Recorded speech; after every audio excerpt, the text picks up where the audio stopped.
एक श्लोक आता है, भूत पिशाच निकट नहीं आवे, महावीर जब नाम सुनावे। तो भूत पिशाच तो पहले ही नहीं जाएंगे भगवान जी के आगे, जिनके रक्षक हनुमान जी हों। उन्होंने इस निमंत्रण को ठुकरा करके एक बात और तय कर दी है कि हिंदू विरोधी तो वो हैं ही और देश के भी विरोधी हैं। भैया, जिसे हिंदुओं का विरोधी करना है वो कहा हिंदुओं के मान सम्मान के लिए जाएंगे, और उनकी औकात ही क्या है निमंत्रण में चले जाए। निमंत्रण उन्होंने नहीं ठुकराया, राम जी ने खुद उन्हें नहीं बुलाया है। भगवान श्री राम को अपना आराध्य मानने वाले देश के करोड़ों लोग इस वक्त एक खास निमंत्रण का इंतजार कर रहे हैं। वो निमंत्रण है भगवान श्री राम मंदिर के प्राण प्रतिष्ठा का। कुछ नेता ऐसे भी हैं जिनको वो निमंत्रण तो मिला है लेकिन उन्होंने उसको अस्वीकार कर दिया है। बातचीत करने के लिए सहारनपुर के जो हिंदूवादी संगठन जुड़े लोग हैं वो हमारे साथ हैं, उनसे बात कर लेते हैं।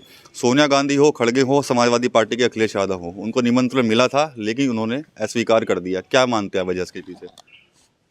हम हिंदू धर्म के लोग हैं जो नित्य प्रतिदिन हनुमान चालीसा का पाठ करते हैं। हनुमान चालीसा में एक श्लोक आता है, भूत पिशाच निकट नहीं आवे, महावीर जब नाम सुनावे। तो भूत पिशाच तो पहले ही नहीं जाएंगे भगवान जी के आगे, जिनके रक्षक हनुमान जी हों और इस देश का रक्षक बजरंग दल जैसे लोग हों, बाकी सारे संगठन हों। तो भूत पिशाच क्या करेंगे वहाँ जाके?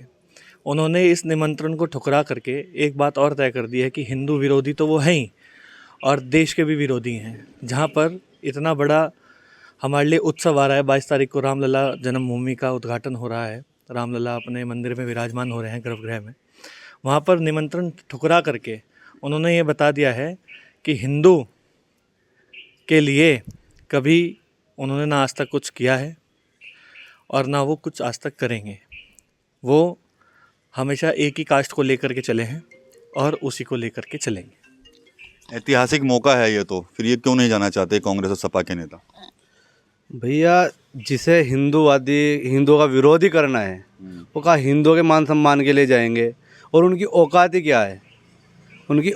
क्या है कि वो राम मंदिर निमंत्रण में चले जाए। निमंत्रण उन्होंने नहीं ठुकराया, राम जी ने खुद उन्हें नहीं बुलाया है। क्योंकि उनका जो स्वभाव है वो एक कट्टरवादी है। वो हिंदुओं को देखना ही नहीं चाहते, इसे मुगलों का देश ही बनाना चाहते हैं। लेकिन जो उनकी विचारधारा है वो निंदनीय है। ठीक, उनकी इतनी औकात नहीं कि वो राम जी के दर्शन कर ले। और अभी चुनाव नज़दीक है, उन्हें तो बस राजनीति रोटियां सेकनी है। ये नहीं देखना कि देश का भविष्य क्या है, युवाओं में क्या है। एक एक युवा कितना खुश है। 14 वर्ष वनवास काटने के बाद आए थे तो पूरे देश में दिवाली मनी थी। अब तो 496 तरपाल में हटने के बाद एक राम मंदिर, जो पहले खुद ही मांग करते थे, अभी अखिलेश जी ने पहले बोला भी था कि हम सरकार में आए तो राम मंदिर बनाएंगे, अब वो खुद ही न्योते में जा रहे हैं। तो उनकी आप भी खुद देख लो कि जो अपने जुबान पे नहीं रहता तो उसकी औकात क्या होगी। क्या लगता है आपको विभोर जी के, क्या किसी को खुश करने के लिए इस तरह का इन्होंने प्लान किया है कि नहीं जाएंगे हम लोग?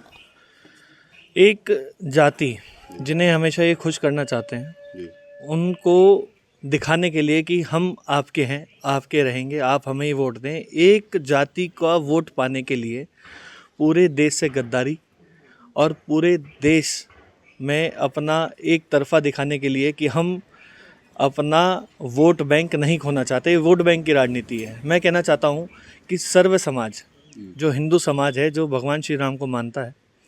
और आपको एक बात और याद दिलाना चाहता हूँ, एक बॉम्बे से एक कन्या लड़की जो मुस्लिम समाज से आती है, शबनम शेख, वो पैदल चलकर भगवान श्री राम के दरबार तक जा रही है। उनसे सीखना चाहिए। अपने धर्म के लिए पहले तो हर धर्म का सम्मान करना चाहिए। हम दूसरों का सम्मान करते हैं तो हर धर्म का सम्मान होना चाहिए। एक धर्म को नीचा दिखाने के लिए मैं आपको वो बात याद दिलाना चाहता हूँ, जब इन्होंने गौ माता पर गोली चलाई थी, साधु संतों पे गोलियाँ चलाई थी। करपात्री जी महाराज जी ने कहा था कि साधु संत तो पहले से ही अपना त्याग करने के लिए इस देश में बैठे हैं, लेकिन गौ माता पे गोली चलाने का वो श्राप मुझे आज तक याद है।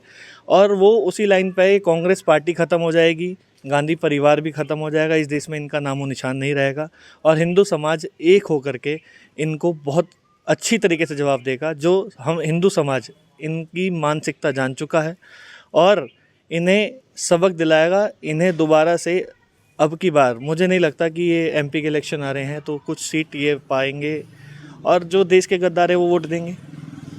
आप क्या कहते हैं आप इस पूरे मामले पर?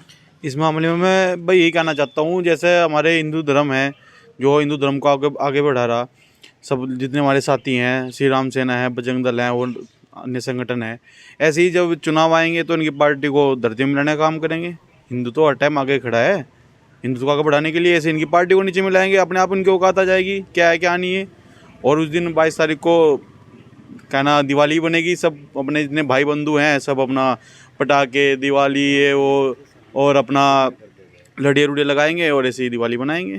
ठीक है, यहाँ पर एक पंडित जी भी हैं, उनसे बात कर लेते हैं। सपना पूरा होगा मंदिर का। अब कांग्रेस और सपा के तो नेता हैं, कह रहे हम तो निमंत्रण मिला है, हम जाएंगे नहीं वहाँ पर। नहीं जाएंगे, लेकिन बड़ी भाग्य मानुष तो न पावा। यदि जो नहीं जाता है उसका भाग्य दुर्लभ है, उसका भाग्य ठीक नहीं है समझिए। और 5.5 साल पहले से ये राम की जो है, राम जी का मंदिर टूटा हुआ था। आज भाग्य कृपा है, भगवान की कृपा है, राम जी की कृपा है, आज जो है राम जी आ रहे हैं, 5.5 साल बाद आ रहे हैं। तो दैहिक दैविक भौतिक तापा, राम राज नहीं काहू ये व्यापा। राम जी के जब सतयुग था तो उसमें भूत प्रेत बाधा किसी प्रकार का नहीं आया करता था उस वक्त। भूत प्रेत बाधा किसी प्रकार का नहीं। दैहिक दैविक भौतिक तापा, दैविक न बाधा न भौतिक ताप, भौतिक न आध्यात्मिक, किसी प्रकार का बाधा नहीं था। आज वही राम जी 22 तारीख को आ रहे हैं, तो मुझे तो सौभाग्य है कि आ रहे हैं महाराज, और उनको बारंबार उनको प्रणाम है। तो जो निमंत्रण मिला जा नहीं रहे, उनके लिए कुछ खास संदेश दोगे आप? मैं उनके लिए हमारी राजनीतिक नहीं हूँ। तो देख सकते हैं कि सहारनपुर के ये लोग हैं, इनकी प्रतिक्रिया सामने आई है। साफ तौर पर कह रहे हैं कहीं ना कहीं किसी एक वर्ग विशेष को खुश करने के लिए ही जो कांग्रेस और समाजवादी पार्टी के नेता है उन्होंने इस निमंत्रण को अस्वीकार किया है। लेकिन फिर भी जो पूरा जो ऐतिहासिक वो दिन होगा, उस दिन को भी हम हर्षोल्लास के साथ मनाएंगे, जगह जगह प्रोग्राम किए जाएंगे। ये लोग भी काफ़ी उत्सुक हैं, उस दिन का बेसब्री से इंतजार कर रहे हैं। और साथ ही साथ जो कांग्रेस और समाजवादी पार्टी के नेताओं ने जो निमंत्रण अस्वीकार किया तो उस पर कहीं ना कहीं इन लोगों ने भी उनकी जमकर निंदा की है। TV9 यूपी के लिए सहारनपुर से विकास कपिल।